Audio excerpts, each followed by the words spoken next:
the new atheism had its heyday, around 2008, 10, something. And then it felt like it dropped off. And it felt like Jordan Peterson, who's not a Christian, right, kind of stepped in and pushed back against the overreach of the atheists. And I think stop arguing about God and clean your room. He's like don't be a lobster about God. He's like a gateway drug to Christianity in some ways, because he is, I think, addressing in some ways that kind of despair. Mm-hmm. Yeah. Well, I think sometimes it's interesting. I remember once I was talking with an atheist friend about this. I was discussing this with John Steingard, he's a deconstructed evangelical. He was previously a Christian Protestant. He was the lead singer of this well-known Christian band, Hawk Nelson.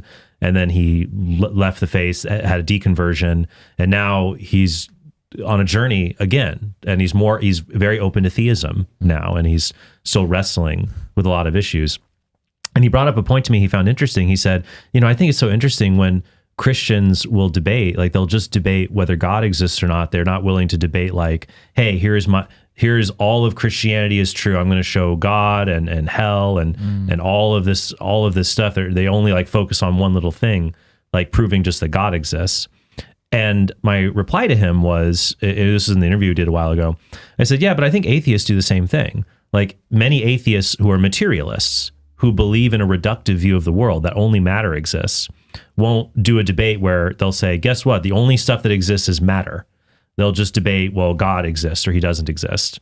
And because it's easy to say, oh, well, this being God does not exist. It's easy to poke holes in like one statement.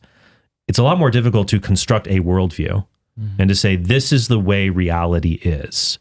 And this is important for us to understand. Like we've talked about Catholics and Protestants misrepresenting each other and misunderstanding. If someone's an atheist, I don't understand their worldview just by knowing they're an atheist. Yeah. Because I know people who are atheists. Like you have, for example, Philip Goff, I think is an example. He's a philosopher who's defended the fine-tuning argument for God. I'm pretty sure he is an atheist or at least non-religious, but he believes in cosmic teleology. So he thinks he's almost like a pantheist a little bit. Yeah. Like he believes the universe has an order to it, that it has an inbuilt teleology. It's not purely reductive.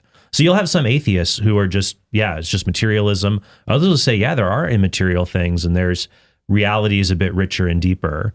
Mm-hmm. But I think it's important, like what you're saying about telling a story. It's like the story of materialism is a rather grim one. I'd rather not be a character grim. In. Yeah. I mean, I'm curious if you guys sense this, but my intuition is the needs in apologetics are changing somewhat. Mm-hmm. I don't want to overstate that because at the end of the day, you still need to have just good, classical, solid arguments. But there's so much deconstruction right now. I don't know if you see this as much in your circles, but in evangelical circles, there's a lot of people leaving the church. The percentage of religiously unaffiliated people in the United States 30 years ago was about 5%. Today, it's almost 30%. So you go from 1 out of 20 who's an atheist or agnostic or not affiliated with one religion to almost 1 out of 3. And it seems to me the main causes of that have more to do with people who've been wounded by the church, people who have concerns of a moral nature. Mm-hmm. I mean, I think we still need to make good classic arguments, but it's not like, we just haven't been doing good classic arguments. I think there's these cultural and moral dynamics that we have to think about. How do we give the best apologetic right now?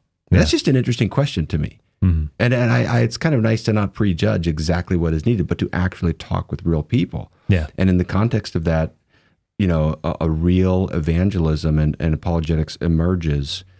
So it's kind of an exciting project to think about. It's almost like Paul in Acts 17 versus in Acts 13. In Acts 13, he's in the synagogue. He just quotes scriptures and says Jesus is the Messiah. In Acts 17, he's in Athens, and he starts way further back. And he essentially is starting with the doctrine of God, and he's giving you the entire framework. Mm-hmm. And I almost feel like that's more the need right now. You need a whole framework. Sometimes you might even need to start with just the idea of truth before you can even argue about God. Yeah. Hey, thanks for watching that clip. Would you like this beautiful, very high quality, definitely not made in China, not that there's anything wrong with that, Pints with Aquinas beer stein for free? sent to your door?